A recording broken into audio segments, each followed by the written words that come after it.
Friends, welcome to my channel mathsstudy.com। Channel पे नए हैं, चैनल को सब्सक्राइब कीजिए, बेल आइकन को प्रेस करके ऑल पे क्लिक कर लीजिए, जिससे समय समय पर वीडियो की नोटिफिकेशन आपको मिलती रहेगी। चलिए आज हम क्लास 10th के मैथ चैप्टर 3 यानी कि दो चर वाले रैखिक समीकरण का युग्म का परिचय पढ़ेंगे। वीडियो अच्छी लगे तो एक लाइक कर लीजिएगा।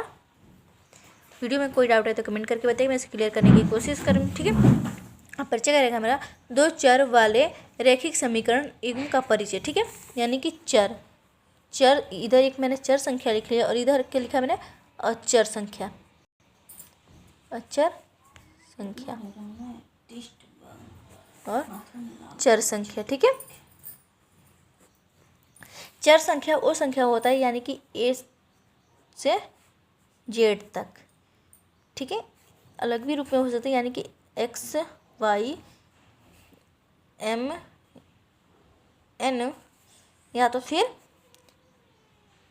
यू वी ए बी के रूप में भी हो सकता है, या चाहे तो ये संख्या में भी अंक में भी हो सकता है 5x 3y या तो फिर 4x 7y ऐसे रूप में भी हो सकता है। ठीक है, अचर संख्या वो संख्या होता है यानी कि अंक। ठीक है, अंक यानी कि यहाँ पे चाहे तो आप -4 -5 4 3 2 100 ऐसे करके 102 105 ऐसे करके हो सकता है। ठीक है, ये होती है चर संख्या और ये होती है अचर संख्या। ठीक है, अब करेगा रैखिक समीकरण पढ़ने से पहले हमें रैखिक बहुपद क्या होता है ये जानना होता है। रैखिक बहुपद, ठीक है, रैखिक बहुपद ऐसा बहुपद जिसका चर का घात 1 होता है उसे रैखिक बहुपद बोलते हैं। ठीक है, इसे लिख देती हूँ मैं, ऐसा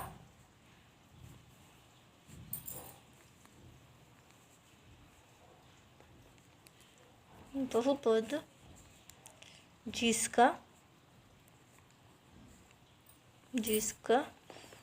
चर का घात 1 होता है। ठीक है, उसे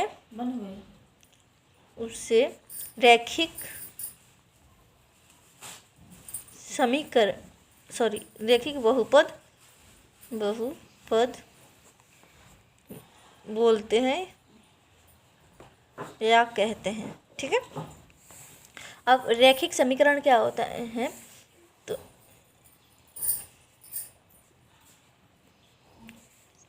ठीक है, ये होता है रैखिक बहुपद और रैखिक समीकरण।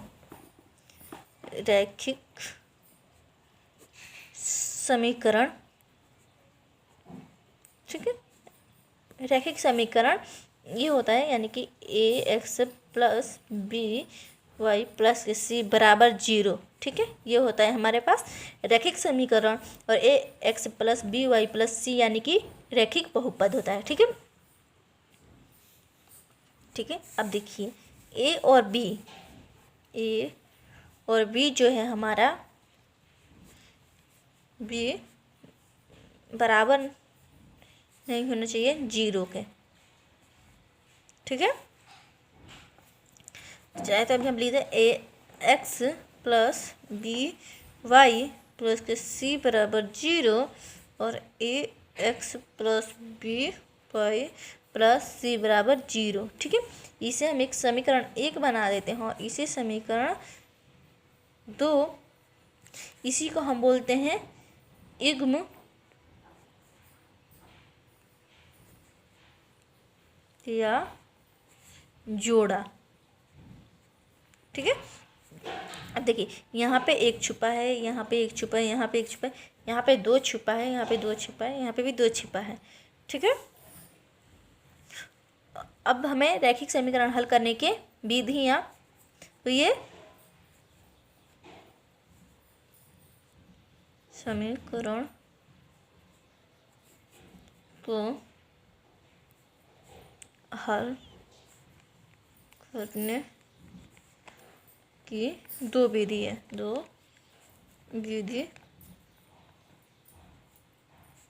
है। ठीक है, पहला विधि क्या है हमारे पास? पहला ग्राफीय विधि, ग्राफीय विधि। ठीक है, ग्राफीय विधि। और इसका दूसरा जो है वो होता है बीज। ठीक है, इसका दूसरा होता है बीज गणित विधि। गणित, ठीक है, विधि। ठीक है, और बीज गणित की विधि भी वित्तीय गणित विधि। और इसका भी हमारे पास विधि होती है। इसका पहला विधि है विलोपन विधि, विलोपन विधि। ठीक है, और इसका दूसरा विधि है जो है हमारे पास प्रत्यक्ष विधि, विधि। ठीक है, और इसका एक और विधि है। ठीक है, इसका तीसरा विधि जो होता है ब्रज गणना विधि। आई होप आपको ये वीडियो अच्छा लगे। चलिए मिलते हैं नेक्स्ट वीडियो में, तब तक के लिए गुड बाय।